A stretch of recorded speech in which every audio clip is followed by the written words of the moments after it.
حائل کر دی جائے گی ان کے درمیان ایک فصیل، یعنی اب مومن اور منافق جدا جدا ہو جائیں گے۔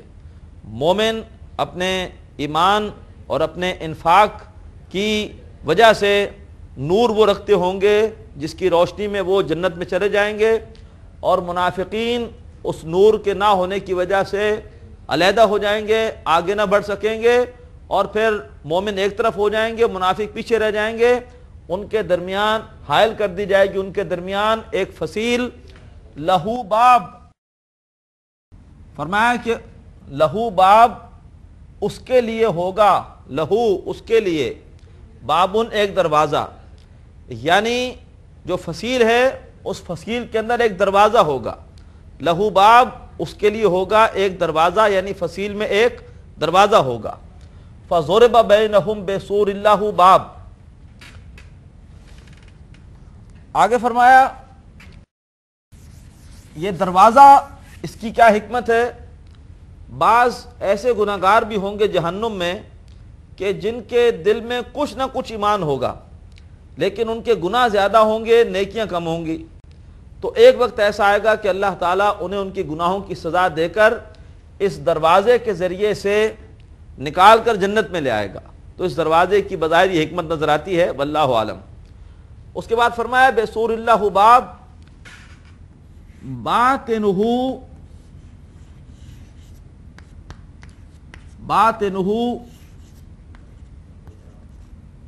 فیہ الرحمہ،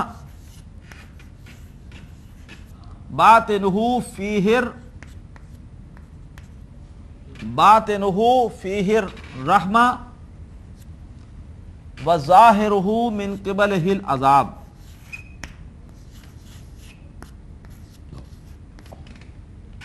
وظاہرہ من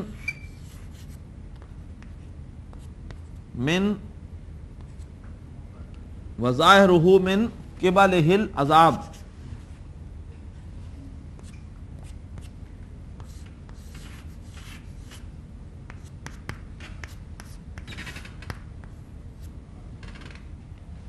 باطنہ فیہ الرحمہ، باطن یہ اسم الفاعل ہے، باطن کسی بھی چیز کا اندر والا حصہ ہونا، اس کو ہم کہتے ہیں باطن، چھپی ہوئی چیز کوئی۔ اللہ تعالیٰ کی صفت آئی تھی هو الاول والآخر والظاہر والباطن، اللہ تعالیٰ ظاہر بھی ہے اور مخفی بھی ہے۔ یہاں ہو کی ضمیر فصیل کے لیے ہے، یعنی فصیل کے اندر کی طرف، باطن اندر کی طرف، باطنہ اس کے اندر کی طرف، باطنہ فیہ الرحمہ فصیل یعنی اس کے اندر کی طرف، اس میں ہوگی، فی کے معنی میں ہے، ہی کی ضمیر پھر فصیل کے لیے ہے، باطنہ اس کا جو اندر کا حصہ ہے، فیہ اس میں ہوگی الرحمت، رحمت، یعنی فصیل کے اندرونی طرف اللہ تعالیٰ کی رحمت اب اس کا ظہور ہوگا، وظاہرہ اور اس کے باہر، یہاں ظاہر کا مطلب باہر، ظاہر باطن کی ضد ہے، اور اس کے باہر یعنی فصیل کے باہر، من قبلہ العذاب اس کے سامنے سے آ جائے گا عذاب۔ قبلن کہتے ہیں سامنے کو، قبلن من کی وجہ سے قبلن کے اوپر یہاں یہ قبل جرم ہے اور یہ مضاف ہے، اس لیے اس پر حرکت ایک ہے، اور اس کے باہر اس کے سامنے سے ہوگا عذاب، یعنی اب مومن رحمت میں ہوں گے اور منافقین عذاب میں ہوں گے۔ یہاں پر آیت نمبر 13 مکمل ہوئی۔ اس کے بعد آیت نمبر 14 ہے ینادونہم،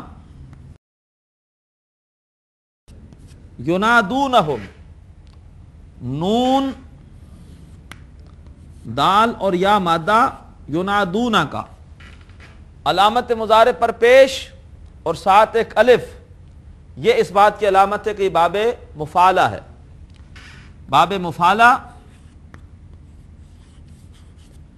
اور مزید یہ کہ یہ تیسرا صیغہ ہے ینادونا، باب مفعلہ مضارع کا تیسرا صیغہ، تیسرے صیغے ہی میں یا ہوتا ہے اور آخر میں نون بھی آتا ہے، ینادونا، تو باب مفعلہ میں مضارع کا جمع مذکر غائب کا صیغہ.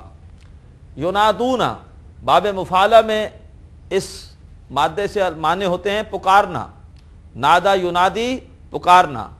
ینادونہم وہ پکاریں گے انہیں. اب جب منافقین علیحدہ ہو گئے اور اس کے بعد جب ان پر عذاب مسلط ہوا، اب وہ چیخیں گے، پکاریں گے مومنوں کو. ہم سے مراد مومن، وہ منافق پکاریں گے مومنوں کو. ینادونا کا فاعل منافق اور ہم مومن، وہ پکاریں گے مومنوں کو. علم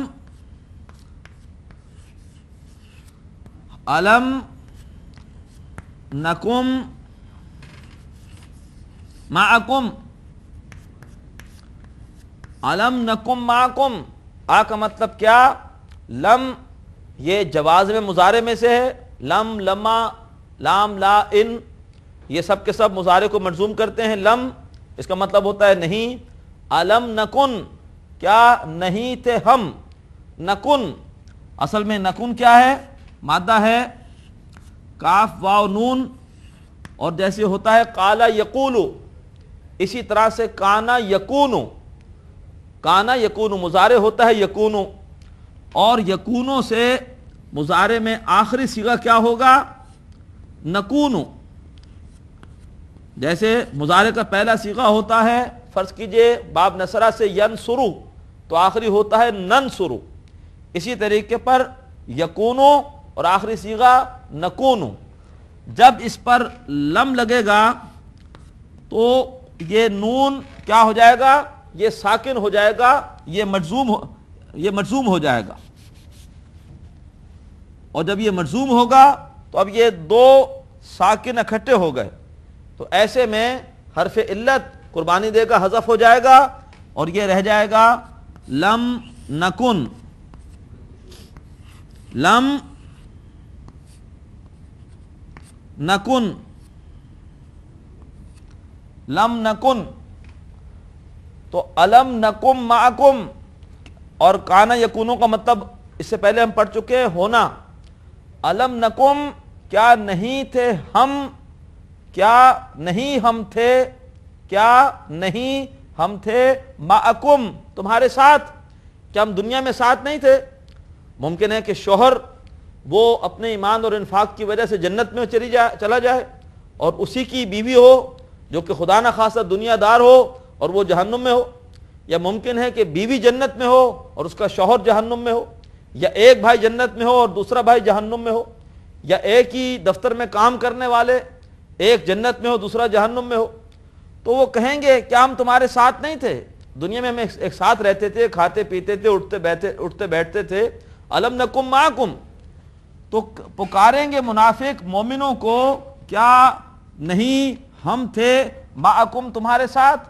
مع یہ ظرف ہے، اس سے پہلے بھی آ چکا ہے. کیا نہیں ہم تھے تمہارے ساتھ. اب اہل ایمان جواب دیں گے. قالو، قالو یہ پہلے بھی آ چکا ہے. قالو وہ کہیں گے، یعنی اہل ایمان کہیں گے. مادہ قاف واو لام، قالا پہلا صیغہ ہوتا ہے. قالا، قالا، قالو وہ کہیں گے، اہل ایمان کہیں گے بلا کیوں نہیں، بلا کیوں نہیں. جب بھی کسی نیگیٹو سوال کا جواب ہاں میں دینا ہو تو پھر بلا آتا ہے. یہ سوال نیگیٹو تھا، کیا نہیں ہم تھے تمہارے ساتھ؟ تو قالو بلا وہ کہیں گے کیوں نہیں، یعنی جی ہاں تم ہمارے ساتھ تھے. اگر سوال پازیٹیو ہو اور جواب پازیٹیو دینا ہو تو ہم کہتے ہیں نعم، جی ہاں. سوال نیگیٹو ہو اور جواب دینا ہو پازیٹیو تو پھر آتا ہے بلا. تو وہ کہیں گے کیوں نہیں. وَلَكِنَّكُمْ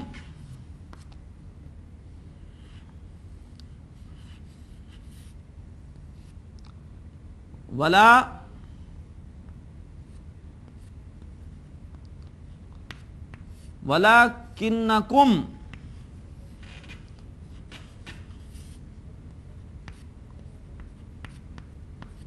فَتَنْتُمْ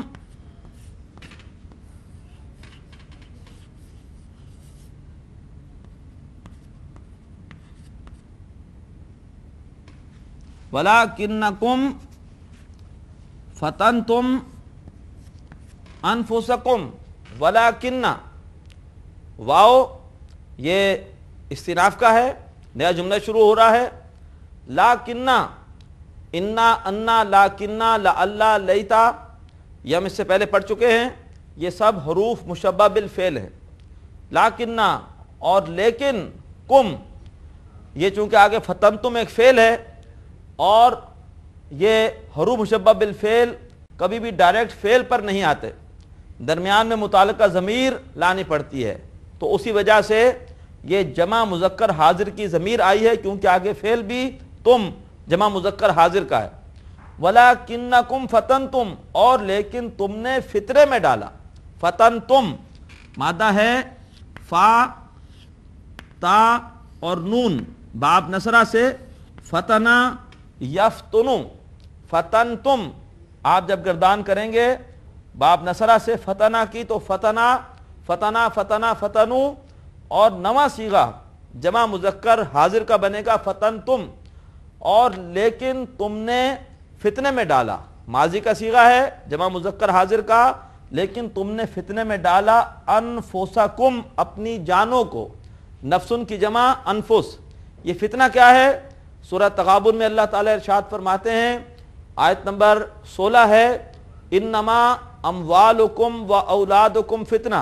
آیت نمبر 15 ہے بے شک تمہارے مال اور تمہاری اولاد فتنہ ہیں، آزمائش کا ذریعہ ہیں. مراد یہ ہے کہ تم نے اپنے مال اور اپنی اولاد کی خاطر اللہ کو اور اس کے احکامات کو اور دین کے تقاضوں کو بھلا دیا، نہ اپنے ایمان کی فکر کی اور نہ ہی اللہ کے لیے تم نے انفاق کا معاملہ کیا. تم لگ گئے مال کی ہوس میں اور تم لگ گئے اپنی اولاد ہی کے مستقبل دنیوی مستقبل کو سنوارنے میں اور تم نے غفلت برتی دین کے تقاضوں سے. تو وہ کہیں گے کیوں نہیں، اور لیکن تم نے فتنے میں ڈالا اپنے آپ کو اپنی جانوں کو. وَتَرَبَّصْتُمْ وَتَرَبَّصْتُمْ وَتَرَبَّصْتُمْ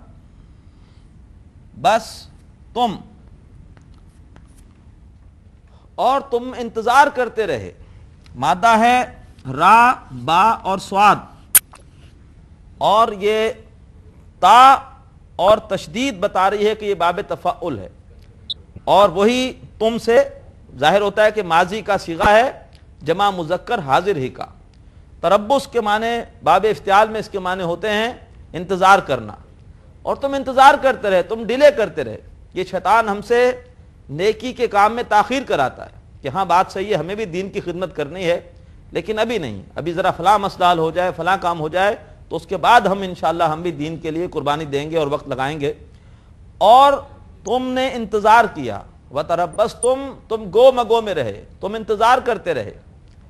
وَارْتَبْتُمْ